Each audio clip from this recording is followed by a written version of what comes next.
Bismillahirrahmanirrahim. Alhamdulillahirabbil alamin. Nahmaduhu wa nasta'inu wa nastaghfiruh. Wa na'udzu billahi min shururi anfusina wa min sayyiati a'malina.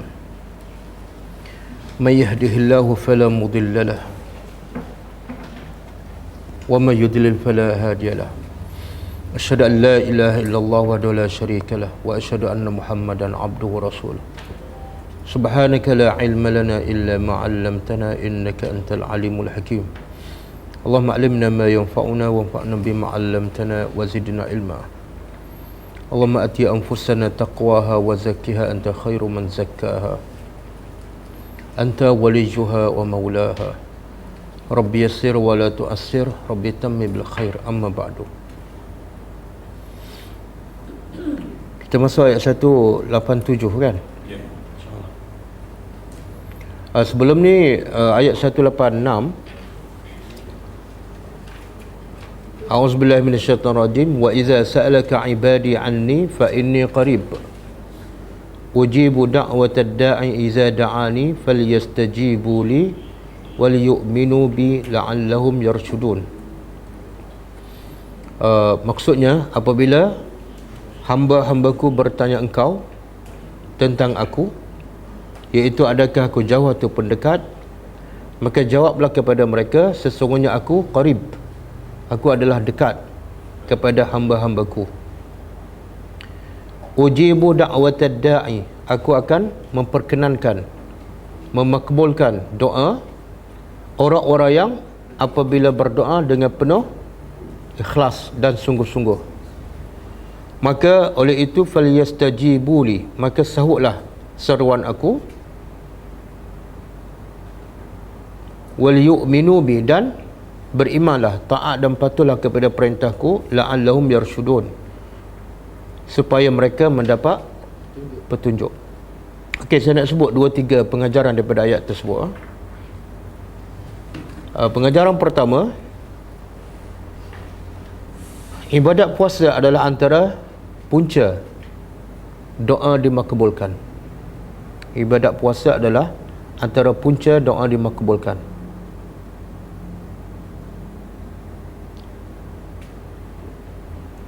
Sebab itulah ayat ni, yang ayat lepas tu ialah berkenaan dengan puasa kan. Dan di hujung ayat selepas ini, ayat 187 pun juga berkenaan dengan puasa, tapi ayat terakhir. Makna apa tu? Bila Allah sebut tentang doa ketika membicarakan tentang puasa, menunjukkan pentingnya berdoa ketika berpuasa. Yang kedua, menunjukkan, ini poin kedua, sangat digalakkan berdoa di akhir puasa, iaitu ketika hampir berbuka.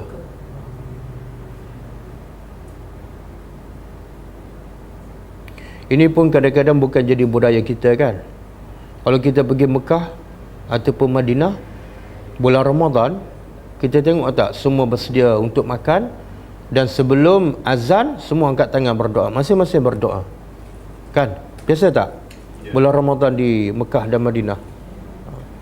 Tapi biasanya budaya Melayu sibuk nak mengidam makanan, kemudian dah hidah, dia tunggu je, termenung je, dia tengok jam kan?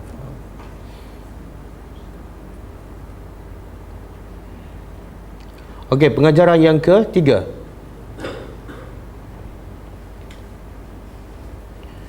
Allah sangat dekat kepada hamba-hambanya yang beribadat dan berdoa kepadanya. Allah sangat dekat kepada hamba-hambanya yang beribadat dan berdoa kepadanya.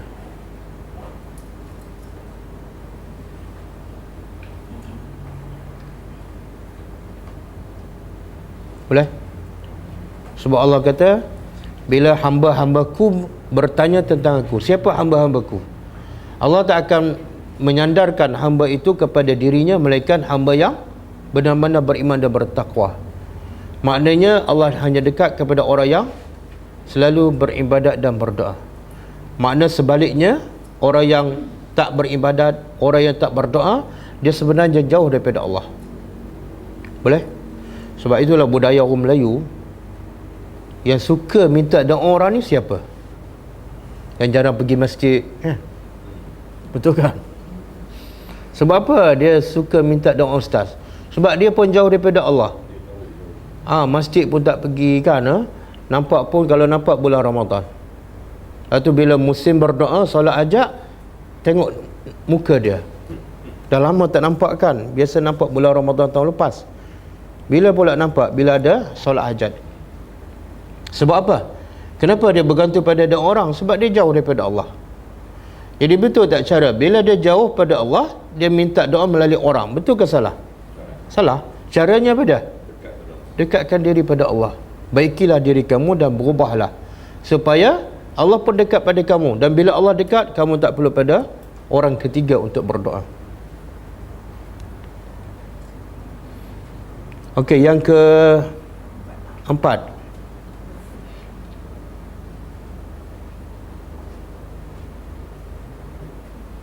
Syarat doa dimakbulkan. Syarat doa dimakbulkan ialah orang yang berdoa hendaklah benar-benar ikhlas.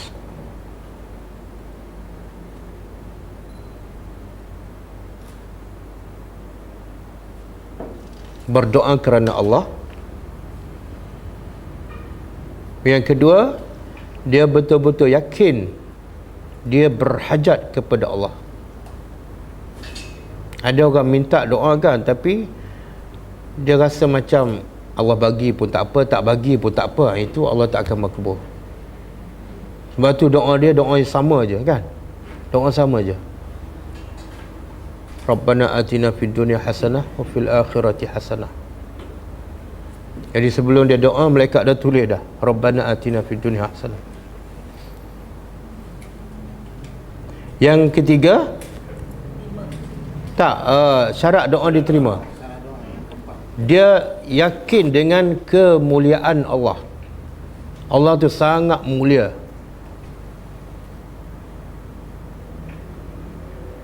Dan yang keempat, syarat yang keempat, dia yakin Allah akan makbulkan.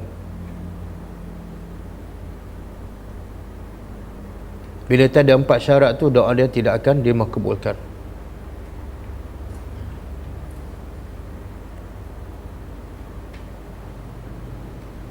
Boleh?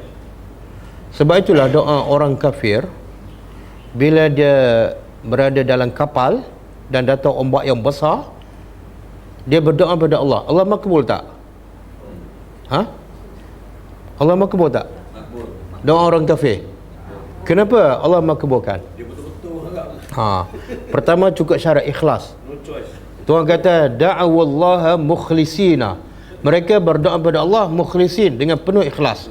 Dan yang kedua, dia betul-betul mengharap pertolongan Allah. Masa tu Tuhan dia pun dicampak. Masa tu dia cukup yakin Tuhan dia tak memberi apa-apa faedah. Dan dia rasa sangat Allah tu maha pemurah, sangat mulia. Dan dia yakin Allah makbul. Cukup syarat. Walaupun kafir, Allah makbulkan. Boleh? Terus Tuhan kata apa? Falamma najjahum. Bila datang ombak besar, mereka berdoa dengan ikhlas. Falamma najjahum. Maka tatkala Allah menyelamatkan mereka, Allah makbulkan doa mereka. Terus. Boleh? Kita dah doa berapa lama kan di belakang imam? 5 tahun. Macam itulah keadaan kita. Sebab apa? Tak ikhlas. Yang paling besarnya tak faham. Tak faham. Kadang-kadang imam pun tak faham. Sebab imam ambil doa daripada imam yang mati tu. Ya, doa yang orang yang dizalimi pun makbul. Sebab bila orang teraniaya, dizalimi, dia betul-betul ikhlas. Dia betul-betul mengharapkan Allah. Allah makbulkan. Walaupun dah kafir. Walaupun dia kafir. Yang keberapa tadi? Yang keempat. Syarat dah. Yang pengajaran yang kelima, Allah pasti akan memakbulkan doa yang mencukupi syarat di atas. Allah akan pasti memakbulkan doa yang mencukupi syarat di atas.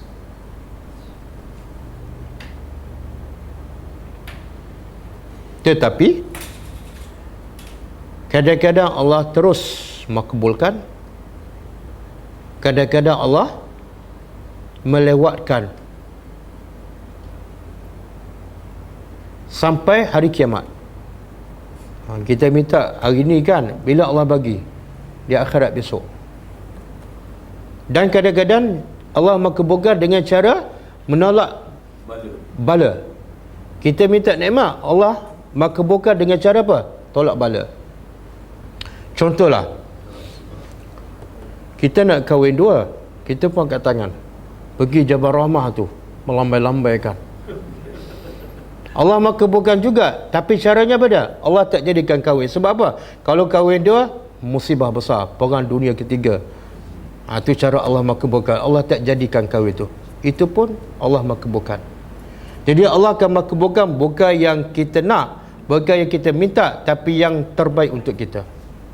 Dan kita tahu tak apa yang terbaik? Tak tahu. Kadang-kadang kahwin dua, cerai yang pertama. Yang pertama dizalimi. Boleh? Setuju tak kalau Allah makbulkan doa suami kita macam tu, iaitu tak jadi kahwin yang kedua? Setuju kan? Ada jawab setuju, ada jawab tak setuju.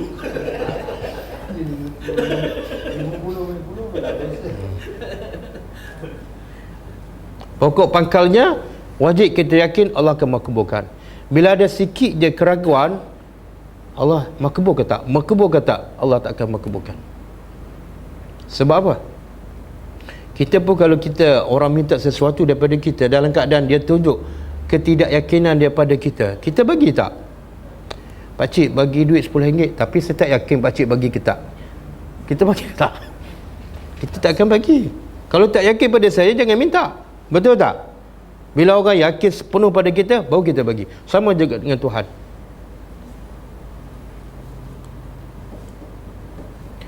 Okey, yang keberapa? Pengajaran keberapa? 6. Yang ke-6. InsyaAllah setiap ayat kita akan bagi pengajaran. Boleh? Sebelum ni dah bagi ke? Belum kan? Oh, ada bagi, ada tak bagi? Itu silap pelajar lah sebab tak minta.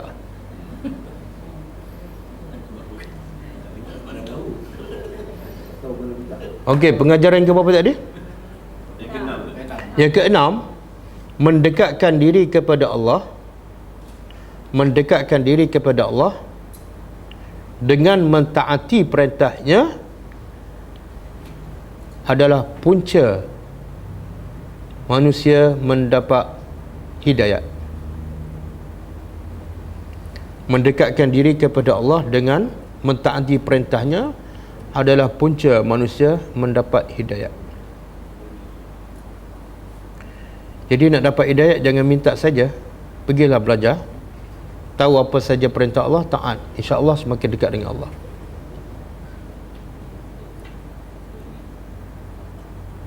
Okey, habis lah, cukup.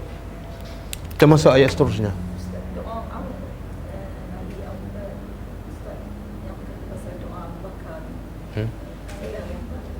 Doa Abu Bakar. Oh, saya ada janji nak bagi, tapi saya tak bagi. Wa ma ansanihi illa syaitan. Tidak melupakan saya melainkan syaitan. Okey, saya nak tulis sekarang. Oh, tak boleh, dah penuh dah. InsyaAllah lepas ni.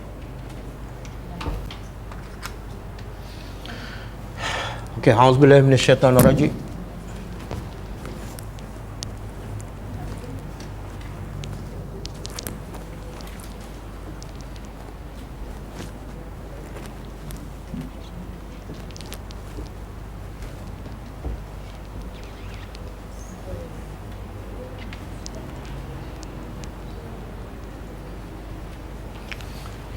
Uhilla, telah dihalalkan.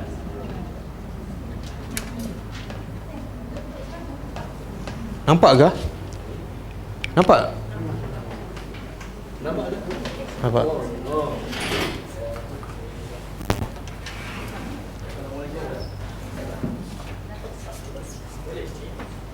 Tak nak, takut tak nampak. Baik, duduk belakang sana kot. Kalau belakang lagi bagus. Nampak kalau okey, nampak okey. Takut silau. Tak, sakit tengkok nanti. Tak pun dia ada season. Ha?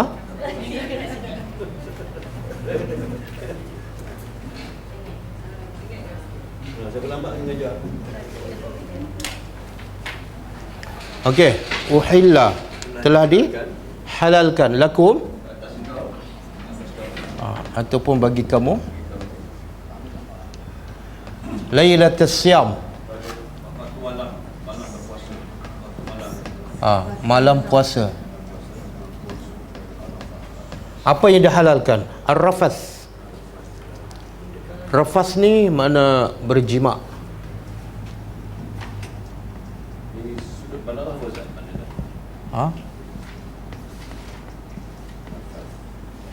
Tak, rafas memang berjima ataupun muqaddimah. Sebab tu dalam ayat haji Tuhan kata faman farada fihinna fala rafasa. Siapa yang telah berniat untuk melakukan haji dan berihram, maka fala rafas, tak boleh bersama isteri ataupun muqaddimah. Rafas ila nisaikum, kepada nisa ni wanita, tapi bila sebut kum tu mana isteri kamu lah. Isteri seorang ke ramai ni? Tak, nisa ni jamak. Kalau seorang imra'atun. Jadi kalau nisa, isteri kamu. Ramai. Tak apa terang. Biru tak terang. Boleh nampak? Ya ke? Mereka lagi terang.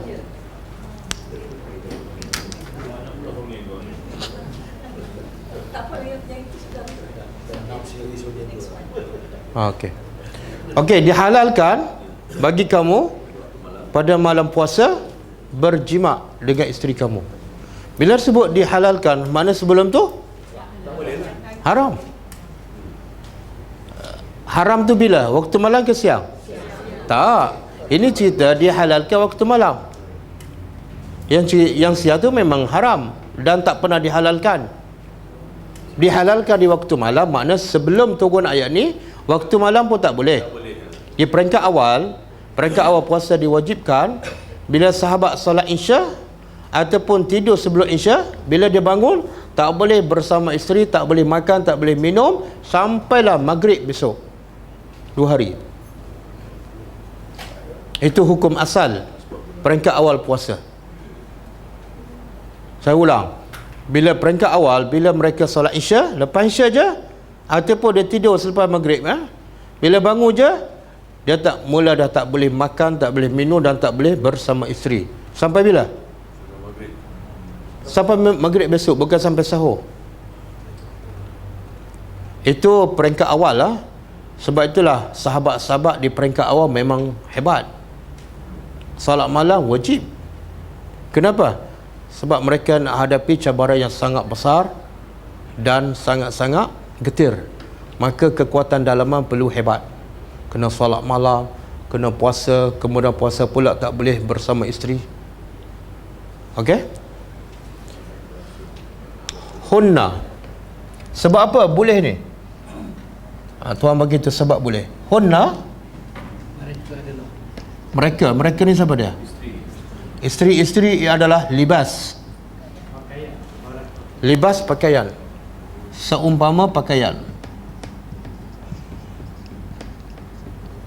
Libas pakaian. Apa persamaan isteri dengan pakaian?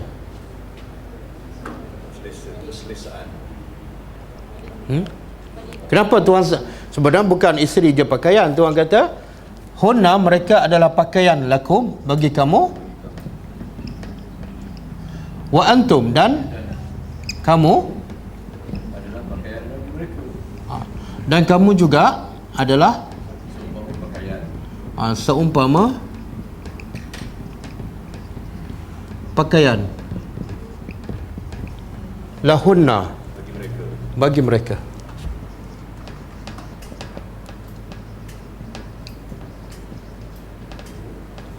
Okey. Kenapa? Apa persamaan isteri dan suami yang Allah samakan seperti pakaian? Bila pakai baju selesa, bila ada isteri selesa. Satu lagi, panas. Bila ada isteri panas. Itu tak betul. Lepas tu isteri itu menenangkan jiwa. Pakaian dengan kita jauh ke dekat? Dekat. Menggambarkan suami isteri itu sangat dekat. Kalau paling jauh pun baju letak dalam almari kan. Tapi kalau baju 3 bulan dalam almari, dia tak panggil pakaian, dia panggil apa? Hiasan. Kalau pakaian selalu kena pakai. Maka sama juga isteri selalu kena bersama. Hubungannya dekat sebagaimana baju dengan badan. Yang ketiga, bila kita pakai baju, dia dapat mengelakkan daripada mudarat ataupun musibah. Kalau cuaca panas ataupun terlalu sejuk, kan? Maka sama juga bila kita ada isteri ataupun ada suami, boleh mengelakkan musibah. Musibah apa? Bila tak ada suami ataupun tak ada isteri. Berzina, kan? Dan musibah zina, buat maksiat lebih besar daripada musibah cuaca panas. Boleh? Jadi tepat tak perumpamaan yang Tuhan bagi? Isteri ataupun suami umpama pakaian, dia tak boleh dipisahkan, kena sentiasa berada di badan. Dan bila pakai rasa selesa je. Bila suami jauh rasa resah gelisah je. Bila balik rasa serabut je.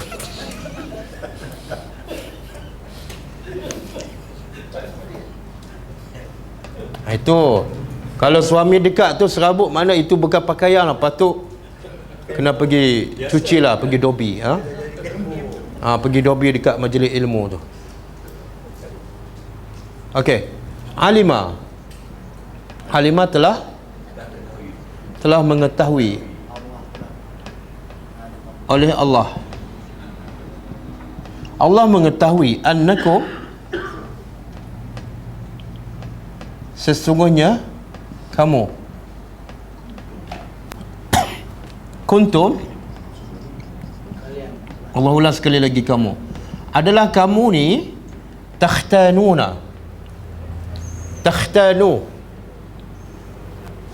daripada perkataan khianat. Takhtanu daripada khianat. Asal dia khana mana khianat. Jadi siapa yang nama dia akhir khan, memang pengkhianat. Salman Khan. Khan bahasa Arab mana khianat. Jadi takhtanu, kamu menkhianati anfusakum. Apa maksud? Tuhan tahu kamu khianat pada diri kamu. Khianat apa ni? Apa dia khianat tu? Menahan diri. Ni. Sebelum dihalalkan bersama isteri waktu malam, bila dia tidur ataupun dia solat Isya, dia teringin nak bersama isteri. Jadi dia rasa rimah je, kenapa tak boleh? Itu khianat. Sebab Allah kata tak bolehlah, kena redha. Faham tak? Jadi Allah kata apa? Allah tahu dalam hati kamu. Kamu nak bersama, tapi sebab Allah tak bagi, kamu tak buat, tapi hati tak puas. Itu maksud khianat. Dan khianat ni kepada, biasa kalau kita sebut khianat, biasanya kepada orang. Tapi dalam ayat ni Tuhan beritahu khianat pada siapa? Macam mana khianat pada diri sendiri? Kita pernah tak khianat pada diri sendiri? Pernah? Macam mana? Contoh? Contoh kita tak salah, kita mengkhianat diri sendiri. Mana lebih banyak? Kita khianat orang ke khianat diri sendiri? Diri sendiri. Tapi kita perasan tak? Bila orang khianat pada kita, kita cukup perasan tak? Jadi, tapi dah 10 tahun kita solat lambat, perasan tak? Kita lebih khianat pada orang tu. Tak perasan kan? Kadang-kadang kita beli beg tangan harga RM5,000. Khianat tak? Khianat yang amat sangat, Ustaz.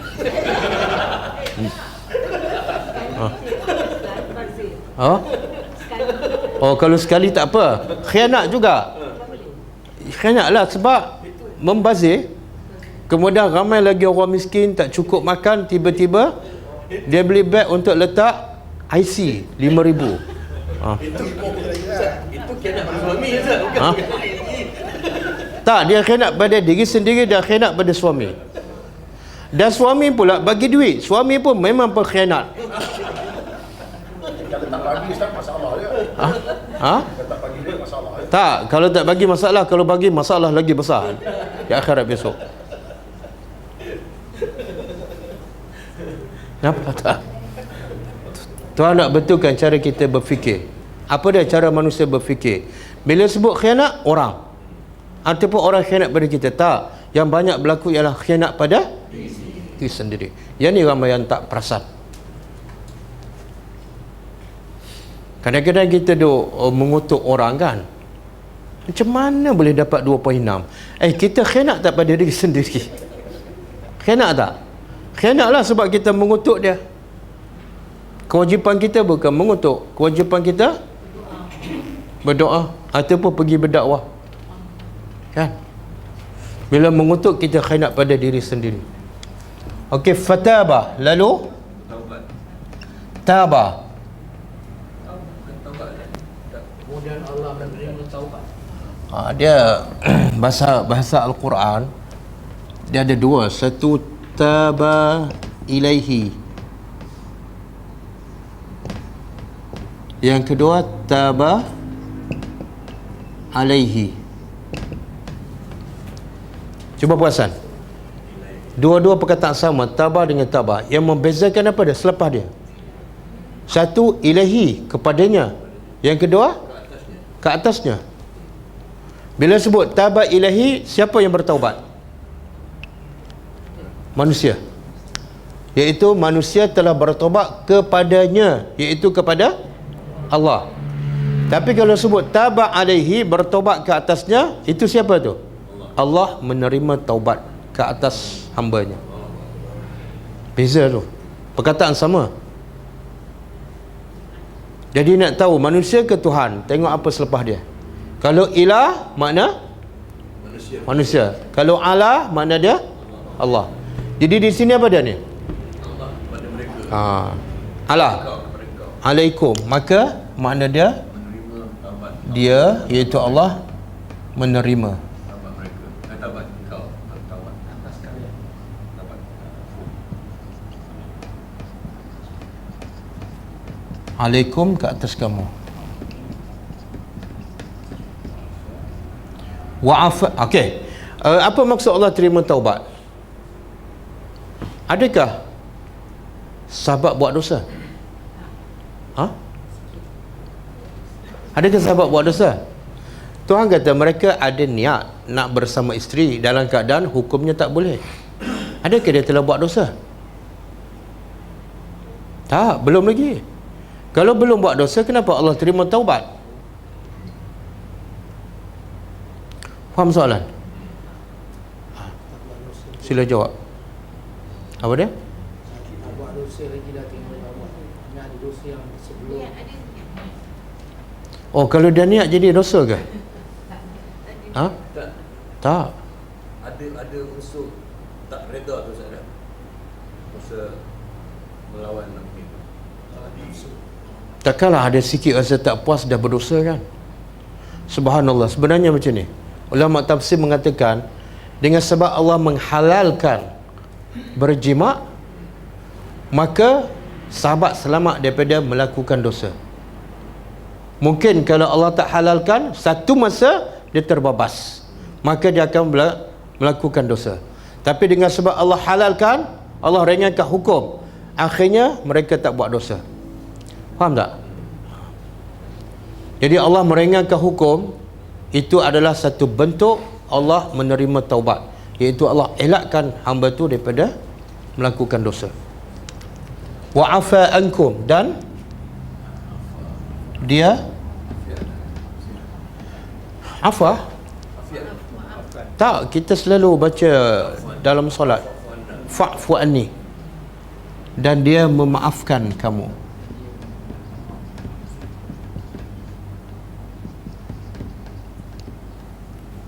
Boleh? Rahmat tak Allah kepada manusia? Allah boleh tak nak buat hukum tak boleh berjima sampai pagi besok? Boleh? Boleh?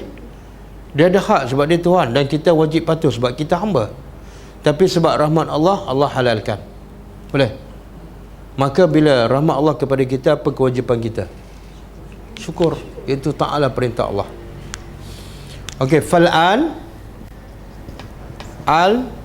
sekarang. Maka sekarang basyiruhunna. Apa makna gaulilah?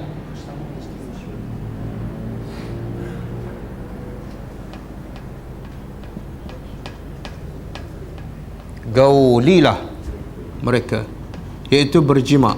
Maksud dia berjima. Basyiru daripada basyarah, kulit. Kenapa Tuhan nak kata berjima, tapi Tuhan kata bersentuhlah kulit? Sebab bila berjima bersentuh kulit.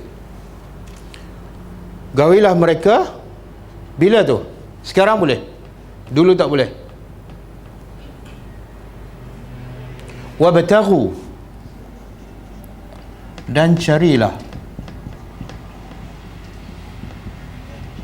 oleh kamu ma kataballah,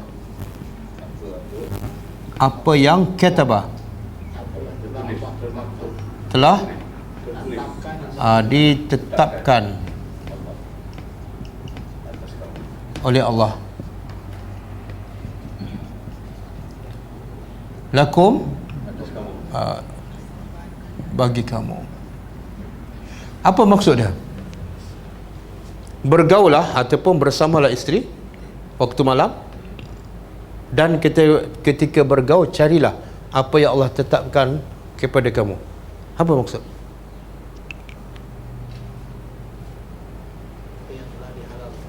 Apa dia? Tak, berjima ni basyiruhunna. Lepas basyiruhunna berjima, Tuhan sebut lagi satu perintah. Carilah apa yang Allah telah tetapkan untuk kamu.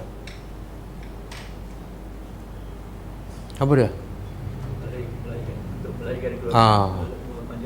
Salah satu tujuan kahwin ialah untuk mendapat zuriat, untuk dapat anak. Maka Tuhan beritahu, bila berjima niatlah untuk dapat anak. Boleh? Tapi tu yang kalau umur 70 tak payah niat lah.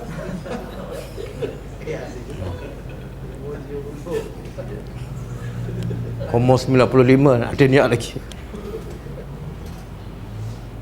Sebab itulah diriwayatkan Sayyidina Umar Al-Khattab, dia tak akan bersama isteri melainkan dengan niat untuk dapat anak.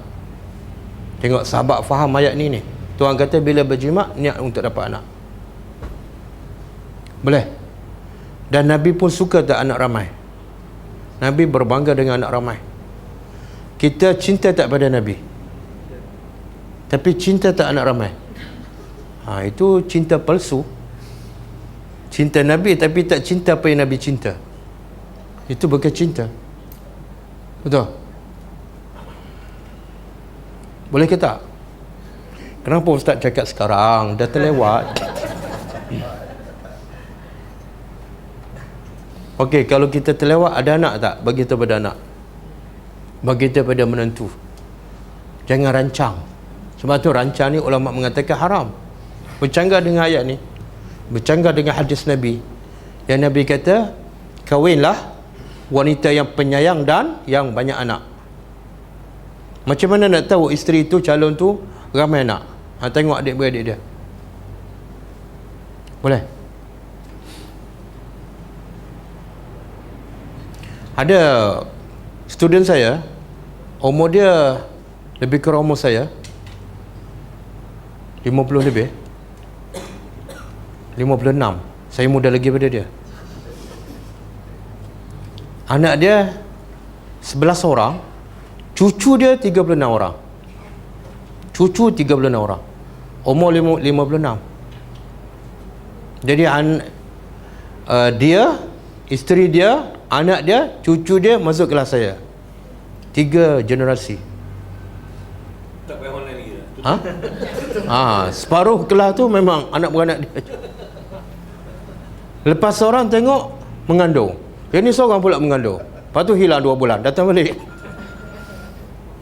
Nak bagi tahu bukan mustahil kita nak praktiskan sunnah Nabi sekarang. Boleh? Dan alhamdulillah Tuhan bagi rezeki pada dia. Boleh? Kita ni kalau tanya semua cinta pada Nabi, tapi bila tanya anak, berapa orang? Berapa orang anak? Siapa paling ramai? Siapa anak 5? 6. Siapa anak 7? Dah tak ada dah. Siapa anak 8? Lagi tak ada. Okey? Wakulu dan oleh kamu. Washrabu dan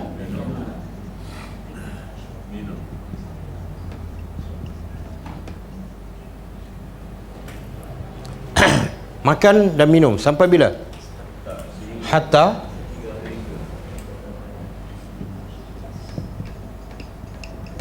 tabayyun. Apa makna tabayyun? Jelas. Sehingga jelas. Jelas apa ni? Lakum, bagi kamu, al-khaytu. Al-khaytu benang. Al-abyad putih. Apa maksud benang putih? Waktu siang. Benang putih ialah waktu siang. Makan dan minumlah oleh kamu sehingga betul-betul jelas, nampak cerah. Minal khayti, daripada benang hitam. Benang hitam waktu malam. Maknanya setelah betul-betul jelas, malam dah tak ada, siang nampak, masa tu berhentilah makan. Boleh? Jadi kalau kita tengah makan, cuaca pun gelap, tak jelas, siang ke belum, dah masuk maghrib, dah masuk subuh ke belum, kita pun makan lah. Kemudian bila pula datang lewat, lepas 15 minit baru dia azan. Kita tengah makan, tiba-tiba azan, tengok-tengok dah masuk subuh 15 minit. Sah tak kita puasa? Sah. Kenapa sah? Sebab Tuhan kata, bila berhenti, bila kamu kena berhenti? Sehingga jelas. Dia tak jelas, teruskan. Boleh? Tapi orang Melayu ni dia terlebih, orang Melayu dia terlebih warak sikit. Sebelum jelas waktu fajar, 10 minit dia berhenti dah. Dipraktikkan tak?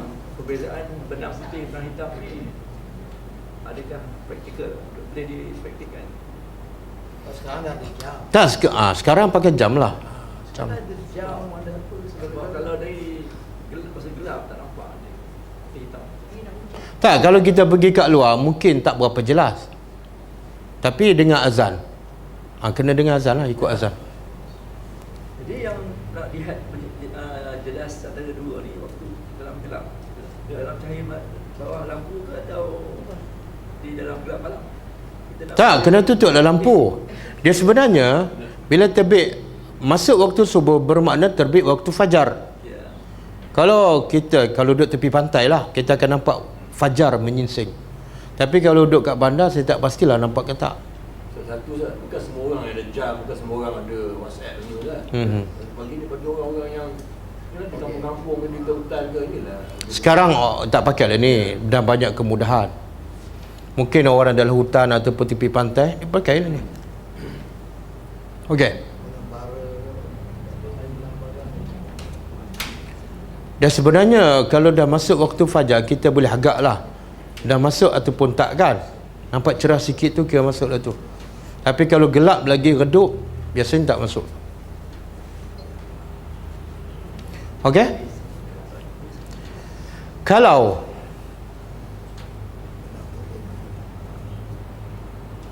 Kita dengar azan tengah makan, apa nak buat? Oh, kalau ada dalam mulut, buang. Yang dalam mulut telan, yang kat tangan lepaskan. Ada dua ni, satu yang dalam mulut, satu lagi kat tangan. Yang dalam mulut telan kalau dengar azan. Yang kat tangan habiskan. Tak bercanggah tak dengar Al-Quran. Quran kata apa? Makan dan minum sehingga jelas. Bila dia jelas mana? Kena berhenti. Faham tak? Kalau ikut ayat Quran, kena luar. Berhenti bila jelas. Okey. Ada satu hadis riwayat Ahmad, Nabi kata bila kamu dengar azan dan makanan ada di tangan kamu, habiskan. Kan? Kata Syekh Shalih Al-Utsaimin, ada ulama, sebahagian ulama mengatakan hadis itu dhaif, ada mengatakan sahih. Dia kata okey, kalaulah hadis itu sahih, maksud dia apa dah? Bila kamu dah mula sebelum azan, tiba-tiba tengah makan dengan azan, maka habiskan, sebab kamu mula sebelum azan. Tapi kalau kamu mula tengah azan, baru nak start azan, kamu baru mula, itu kena berhenti.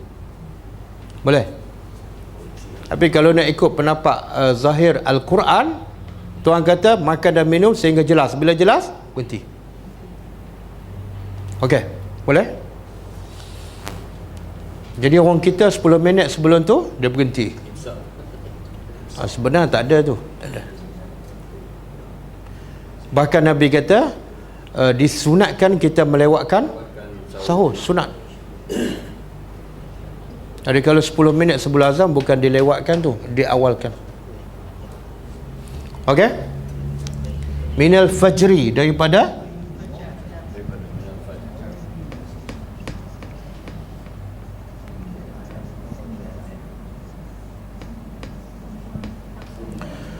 Nabi sebut dalam satu hadis riwayat Bukhari, Nabi kata, inna Bilalan yu'azzin. Bilal melaungkan azan bilailin, di waktu malam. Fakulu washrabu, makan dan minum bila Bilal melaungkan azan. Hatta tasma'a azana ibni Ummi Maktum, sehinggalah kamu dengar azan Abdullah bin Ummi Maktum. Dan Abdullah bin Ummi Maktum akan melakukan azan bila terbit fajar, maka berhenti ketika itu. Boleh? Jadi zaman Nabi ada berapa azan? 2. Satu Bilal, masa tu belum masuk subuh, makan je. Tapi kalau dengar ada azan Abdullah bin Ummi Maktum, Nabi kata berhenti. Sahabat dapat beza tak? Dapat beza.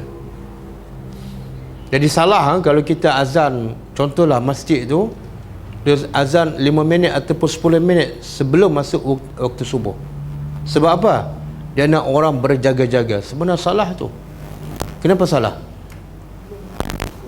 Bila dia azan, orang berhenti makan. Sedangkan Tuhan kata apa? Makan je, minum je, sampai jelas. Jadi seolah dia menyanggahi perintah Al-Quran. Jangan azan sehingga betul-betul masuk waktu subuh. Apa lepas memang tu azan baru masuk waktu subuh tu. Padahal dia buta kan. Apa dia punya falsafah? Kalau ikut saya, Allah Ibn Maktum dulu bila waktu subuh baru Bilal, tapi dia terbalik. Kenapa? Kenapa sepatutnya dia dulu? Sebab dia tak nampak, dia tak nampak wajah. Tak, dia tak nampak bukan mana tak boleh azan. Kadang-kadang orang bagi tahu dia dah masuk waktu. Dan kalau dia azan sebelum pun orang dia pun tak tahu juga bila nak azan tu. Orang kena bagi tahu juga. Dia azan pukul 9. Tak azan pukul lepas Isya pukul 11. Dia pengajarannya apa dia? Pengajarannya apa dia? Orang buta pun tahu masuk waktu dan melakukan azan. Tiba-tiba orang celak dengar azan macam tak dengar. Kan? Itu buta mata, buta hati. Okey, semua Kemudian apabila dah dengar azan, berhenti. Kemudian atimmu, sempurnakan. Tamma yatimmu.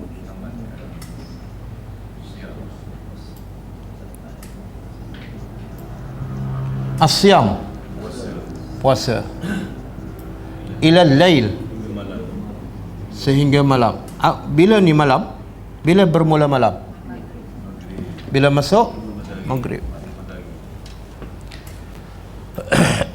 Di sini menunjukkan apa? Tuhan kata sempurnakan puasa sehingga maghrib. Menunjukkan apa pengajaran dia? Islam tak menggalakkan kita sambung puasa. Dia panggil apa? Wisal. Wisal. Wisal ni mana sambung. Jadi peringkat awal ada sahabat yang sambung puasa. Bila masuk maghrib dia tak berbuka. Bila dia berbuka, maghrib besok 2 hari.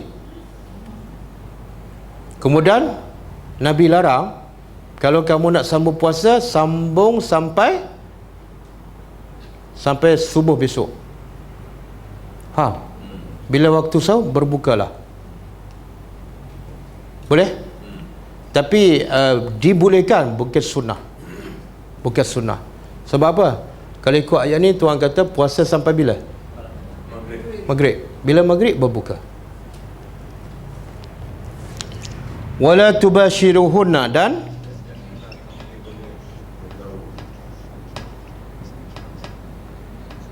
kamu bergaul ataupun menjima.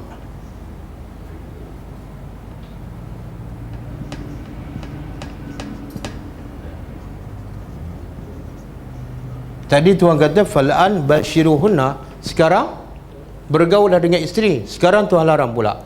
Apa sebab? Wa antum akifuna, sedangkan kamu akifu apa dah? Iktikaf.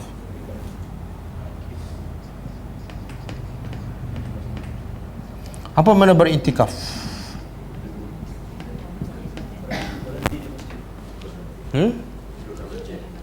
Sebenarnya akifuna makna dia ialah duduk dan berterusan di situ, sama ada di masjid ataupun depan patung.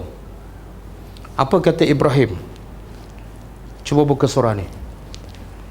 Menunjukkan akifuna bukan untuk ibadat orang Islam je, tapi juga untuk agama yang sesat.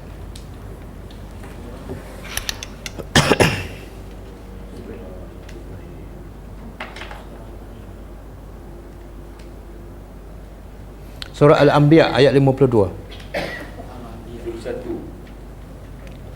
Surah Al-Anbiya ayat 52.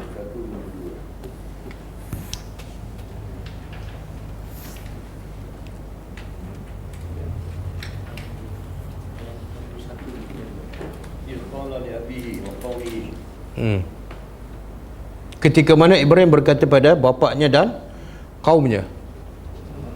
Apa dia kata dia? Ma hadhi tamathil, apakah patung-patung ini? Allati, yang antum kamu laha akifuna. Ada akifuna. Apa mana? Dia terjemah apa akifuna? Jadi akifuna mana? Duduk dan berterusan di situ. Sama ada sembah Allah ataupun patung. Jumpa ke? Surah Al-Anbiya ayat 52.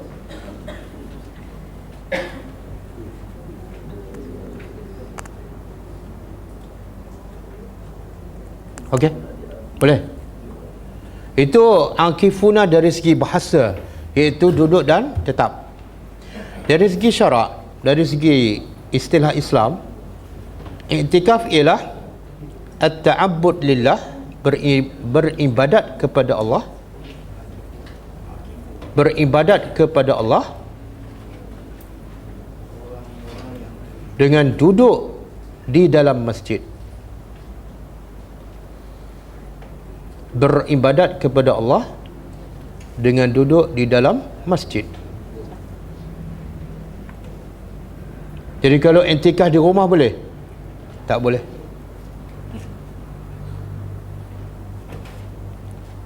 Dan masjid ni masjid yang mana ni? Masjid mana kita boleh i'tikaf? Ha?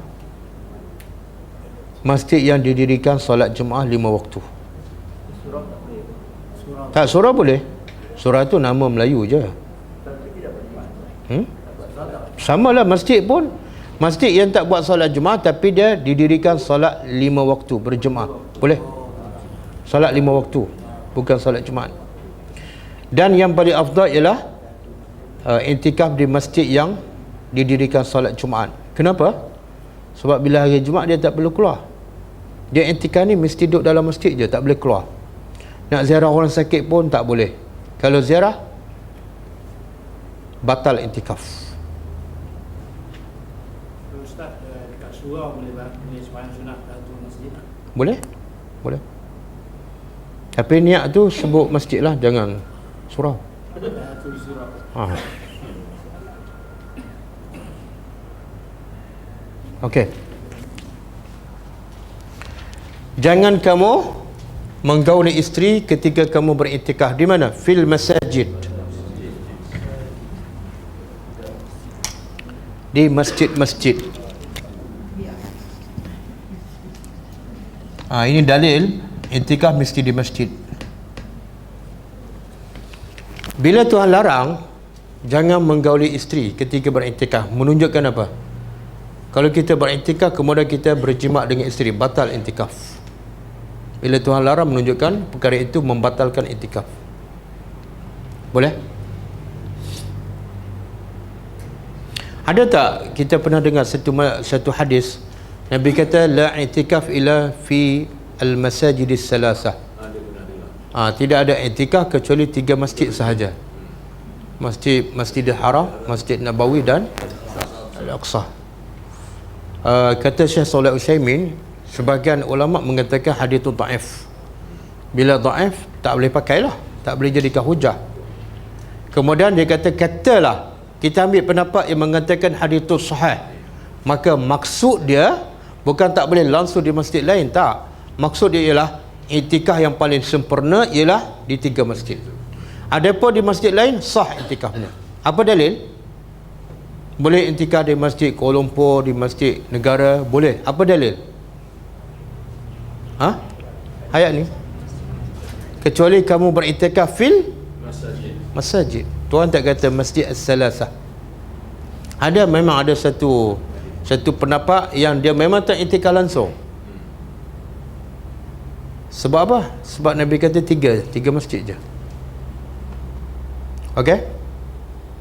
Dan Tuhan sebut i'tikaf ni bila ni? Dalam ayat ni, bila masanya?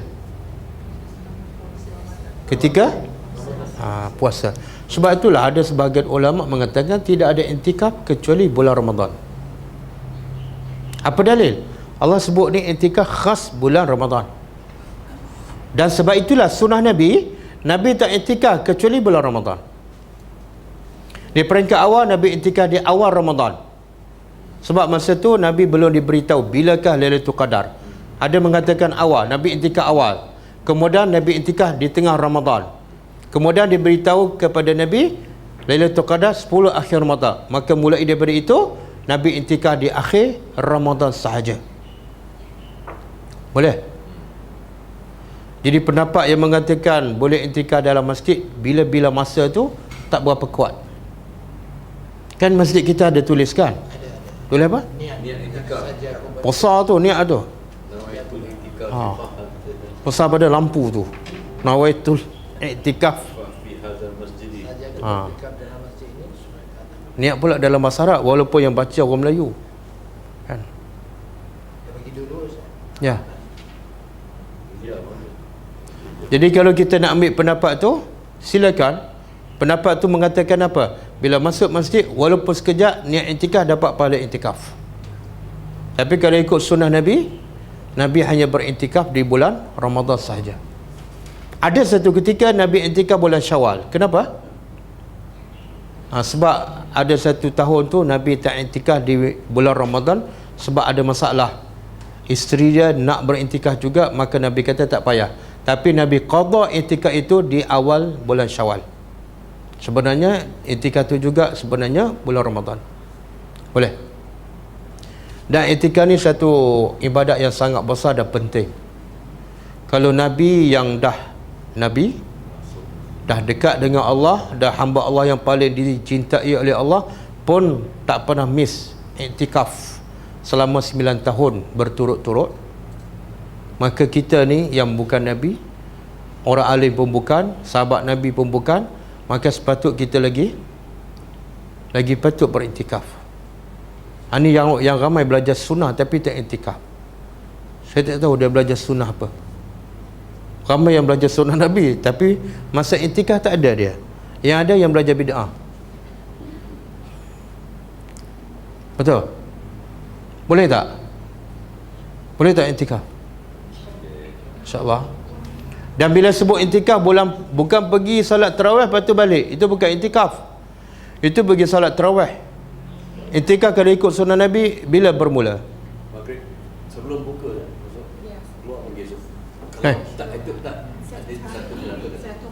Kalau Nabi 10 hari lah. Yalah sunnah Nabi 10 hari. 10 hari lah. Nabi bila fajar solat subuh pada pagi 21 Ramadan, lepas solat subuh Nabi duduk dalam masjid terus tak keluar sampailah Syawal. pagi Syawal. Nabi tak keluar. Itulah sunnah Nabi. Ada pun pergi pagi balik malam, ataupun pergi malam balik pagi besok. Sebenarnya itu iktikaf Melayu. Iktikaf Melayu. Ya. Boleh ke? Boleh ke tak?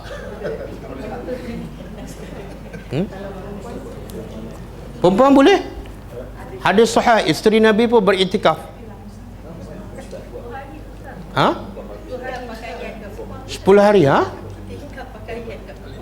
Tak, pakaian bawa lah. Bila dia iktikaf dalam masjid, dia pakaian tak kotor. Sebab kita bukan berpeluh pun. Bawa pakai pakaian sama 3 hari. Orang tak perasan sebab tak ada orang pun. Kena minta izin suami lah. Ajak suami sekali lah. Itu suami bermasalah. Suami bermasalah. Suami tak apa lagi satu. Satu lagi.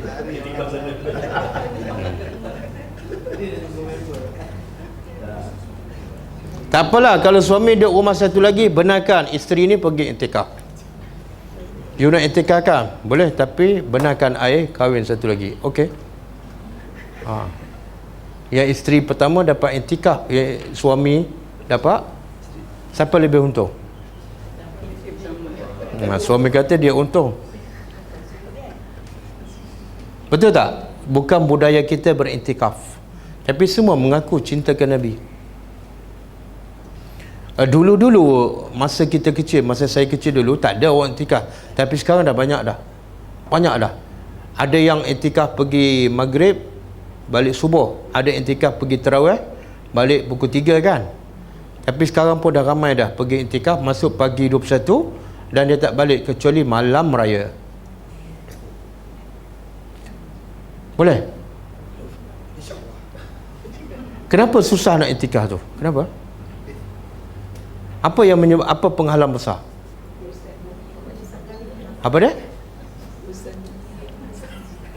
Urusan dunia. Kan dah hidup 50 tahun, cukup lah tu. Kemudian kalau duduk kat rumah tak pergi masjid, dapat apa kat rumah? Bukan jadi kaya pun 10 malam tu. Ada mazhab yang membolehkan wanita iktikaf di rumah. Salah, bercanggah dengan Quran. Akifuna fil masajid. Mesti di masjid.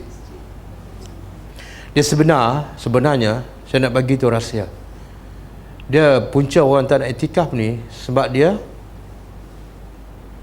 terlalu cintakan dunia. Terlalu cintakan dunia.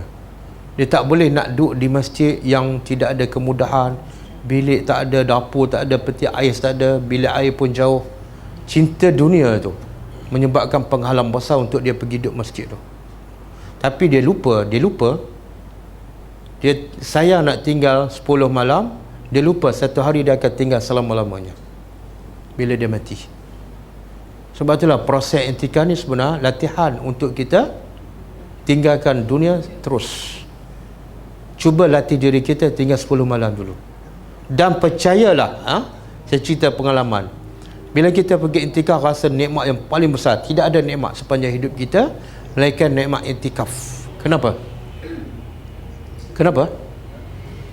Kita selama ni solat tak khusyuk kan?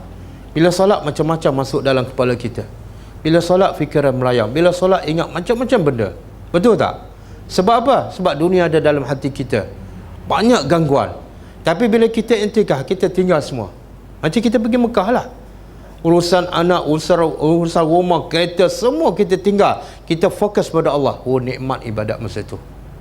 Solat awal waktu, solat berjemaah, tak ada gangguan, tak ada urusan dunia, tak ada meeting, semua tak ada. Isteri tak ada, anak tak ada, solat kita paling khusyuk.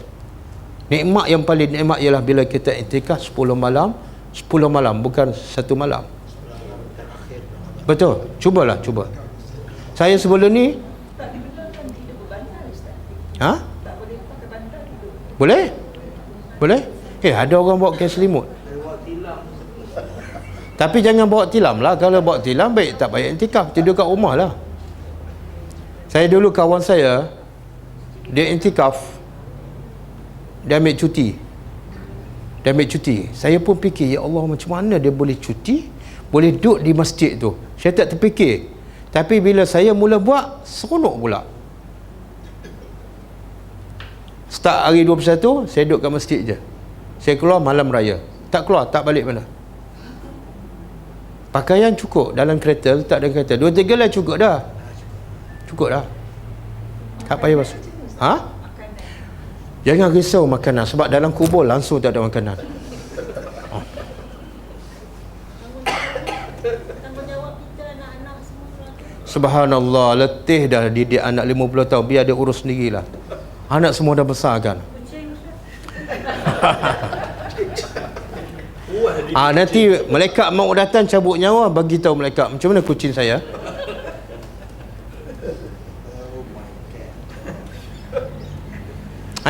Itulah hadangan tu. Kucing, anak kan, kuih raya. Sampai bila ni kita nak fikir pasal dunia? Umur dah 60, umur dah 70, fikir pasal kucing lagi. Kucing pun tak pernah fikir pasal kita.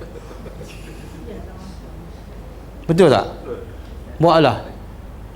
Manalah tahu ini Ramadan dah dekat kan? Manalah tahu ini Ramadan terakhir kita? Manalah tahu. Nabi 9 kali Ramadan, 9 kali iktikaf. Malulah. 10 hari dia iktikaf di masjid, dia boleh keluar beli bahan-bahan? Tak boleh. Tak boleh. Tak. Biasanya kalau masjid benarkan iktikaf, dia ada sediakan makan. Dia sediakan sahur, dia akan waktu berbuka, semua dia sediakan. Jangan risau pasal makan. Bila kita risau pasal makan, memang kita hidup untuk makan. Tapi Ustaz, kalau dia ada handphone, dia boleh order isteri dia. Boleh dia hantar.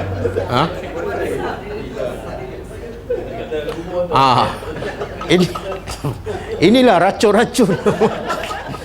Racun-racun yang menghalang untuk kita intikaf. Sebab kita fikir macam-macam, akhir sekali keputusannya tak jadi, tangguh tahun depan. Jangan fikir, pergi dulu, ambil cuti. Bila pergi sana, ya Allah, seronok.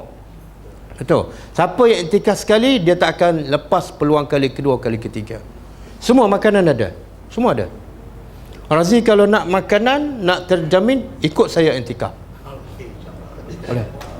Kalau masjid Bukit Jelutong tu, dia sediakan waktu juadah berbuka, dia sediakan morek, dia sediakan sahur, dan ada kafe lagi. Pukul 3 dia sediakan kopi pula. Tak jadi macam intikaf pula. Betul? Nabi intikaf tak ada apa-apa pun, tak ada apa-apa.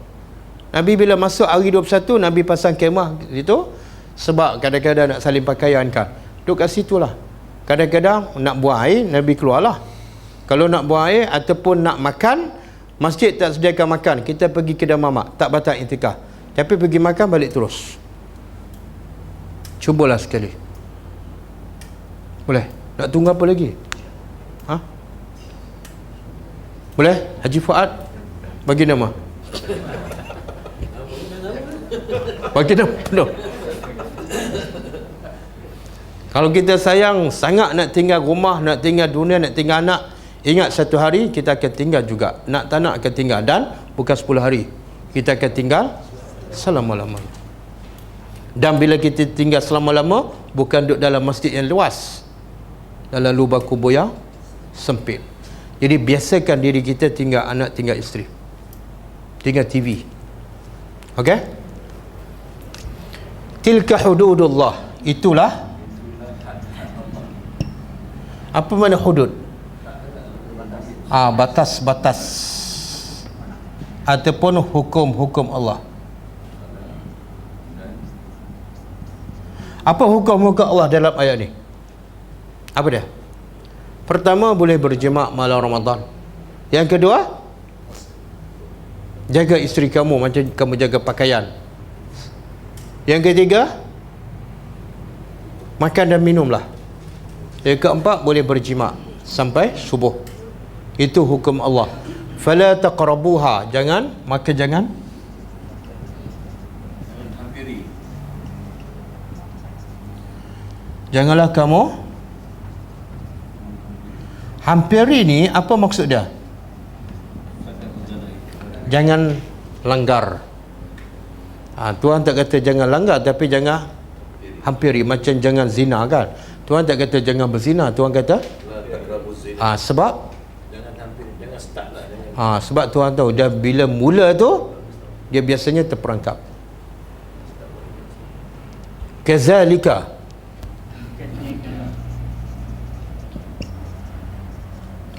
demikian itulah yubayyinullah, Allah menerangkan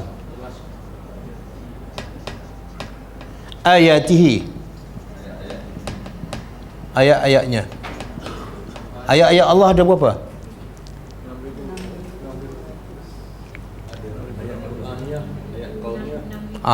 Dia pembahagian ada dua lah. Satu ayat Qur'aniyah ataupun syar'iyah, iaitu ayat-ayat Al-Quran. Yang kedua ayat kauniyah, ciptaan Allah. Langit tu ayat Allah, bumi tu ayat Allah, nyamuk tu ayat Allah. Semua yang Allah cipta menunjukkan kepada adanya Tuhan dan kebesaran Allah. Okey? Allah jelaskan ayatnya. Bila Allah sebut jelas, maknanya Allah nak beritahu semua hukum Allah jelas. Tidak ada yang samar-samar. Jangan buat samar-samar. Ini Tuhan kata makan sampai jelas waktu fajar. Jangan berhenti awal. Jangan buat macam tak jelas. Boleh tak?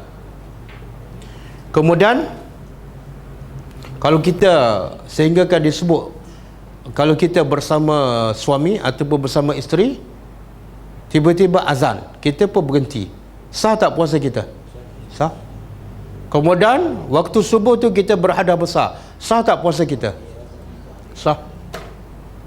Kemudian kita tak mandi, sah tak puasa kita? Tak sah lah. Tak mandi, tak pergi subuh. Bila tak mandi tak solat subuh. Ustaz, yang kata tadi kau dengan isteri tadi sampai subuh. Dalam azan, kita nak kena mandi hadas ke Ustaz? Sebelum ke selepas?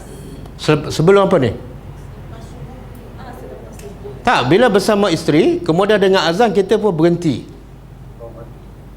puasa kita sah. Mandi, lepas tu mandilah. Mandilah. Jangan mandi pukul 8. Okey. Allah terangkan ayat ni untuk siapa?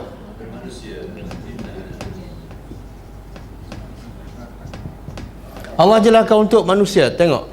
Tuhan tak kata lil mukminin. Allah tak kata, Allah terangkan ayat lil mukminin, tapi Allah kata linnas. Makna apa tu? Termasuklah orang kafir. Jadi wajib tak kita sampaikan hukum-hukum Allah, ayat-ayat Allah kepada orang kafir? Wajib, sebab ayat untuk semua sekali. Tapi masalah orang Melayu tak bagi orang kafir baca. Dahlah dia baca tak faham, tak bagi orang kafir baca pula. La'allahum, supaya Mereka bertakwa. Okey, apa pengajaran di hujung ayat ni? Supaya mereka bertakwa. Allah sebut di hujung sekali. Menunjukkan apa? Kena buat ni semua dulu. Kena buat ni semua dulu. Kamu nak jadi orang bertakwa, salurannya ni Kena ikut ni. kena ikut semua sekali. Barulah akan jadi orang bertakwa. Macam puasa. Kalau Macam puasa je. ya. Dan lakum tattaqun. Kadang-kadang kita wirid 1000 pagi 1000 petang. Sebab apa? Nak bersihkan hati. Tak mungkin jadi bersih. Mereka akan mengikut semua perintah Allah. Kan? Ada orang macam tu. Zikir 5000 pagi, 5000 petang. Sebab nak jadi orang bertakwa tak mungkin, mustahil. Takwa bukan zikir 5000, tapi dengan mentaati semua perintah Allah. Dan tak mungkin kita taat perintah Allah mereka setelah kita mentadabbur, menghayati semua perintah Allah. Okey, boleh. Ada berzikir sambil menari boleh. Lepas tu lelaki perempuan pula.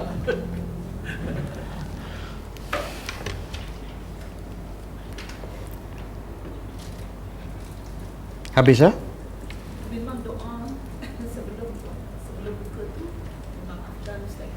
Yang maknanya sebelum Ya. kita duduk kat meja tu kita sebelum kita buka betul-betul lah. Bukan Lebih kurang 5 minit. 5 minit. Pertama, orang berpuasa mustajab. Yang kedua, waktu berbuka lagi mustajab. Waktu dekat nak berbuka tu.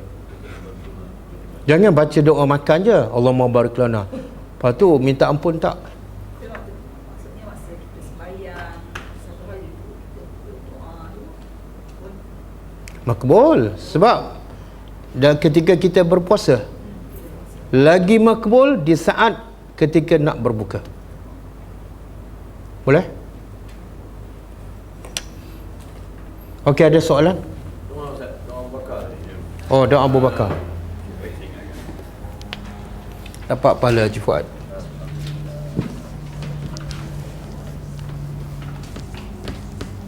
Pengajaran ayat ni saya bagi akan datang, insya-Allah.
Tak.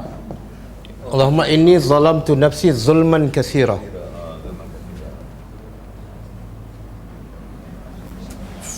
Lepas ni sama. Faghfirli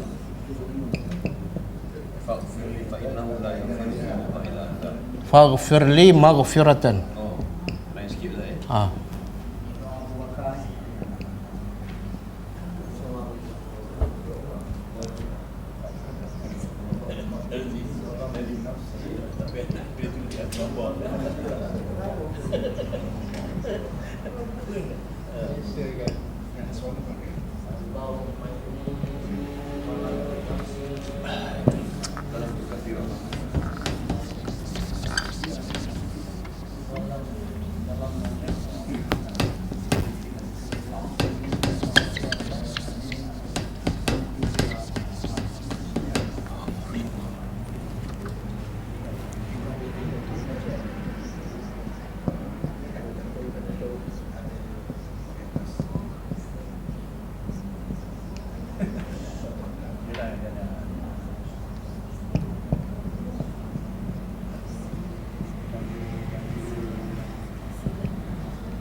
Nampak tak?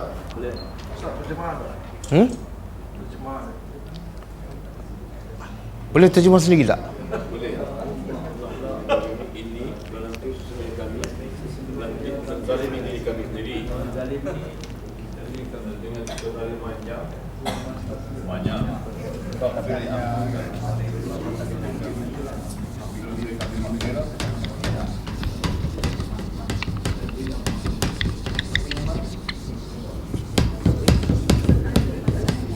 Ha?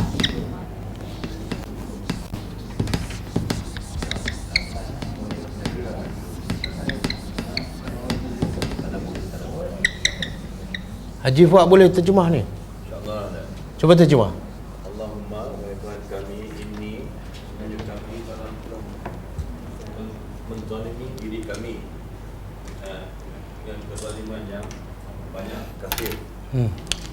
Oleh itu faghfirli, ampunkanlah kami dan berikanlah kami maghfirah dari sisi kamu sendiri, dari sisi Engkau.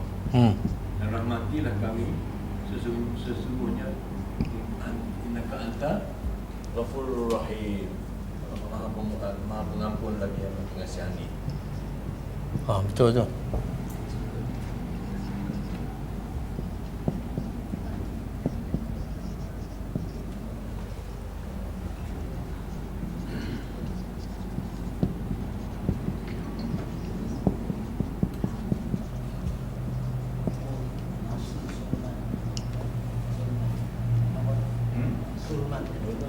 Zulman kasira. Kezaliman. Kezaliman yang banyak maksudnya. Kezaliman yang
Okey, nampak ah?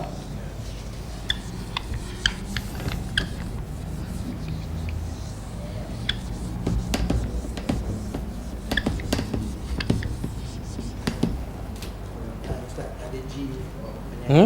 Nah,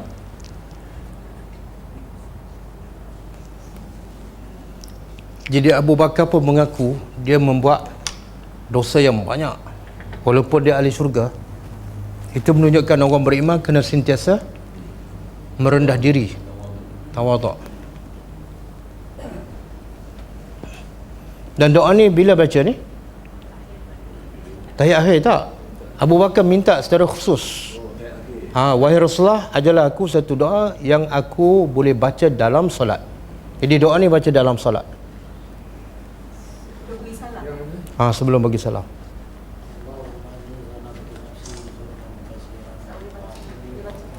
Okey.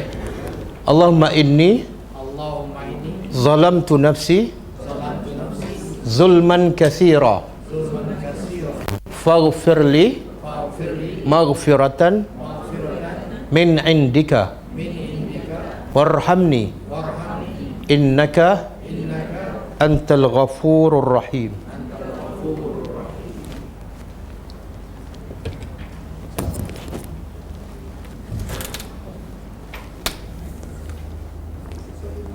Okey, boleh ha? Kita tutup dengan membaca tasbih kafarah. Subhanakallahumma wa bihamdika asyhadu an la ilaha illa anta astaghfiruka wa atubu ilaik. Assalamualaikum warahmatullahi wabarakatuh.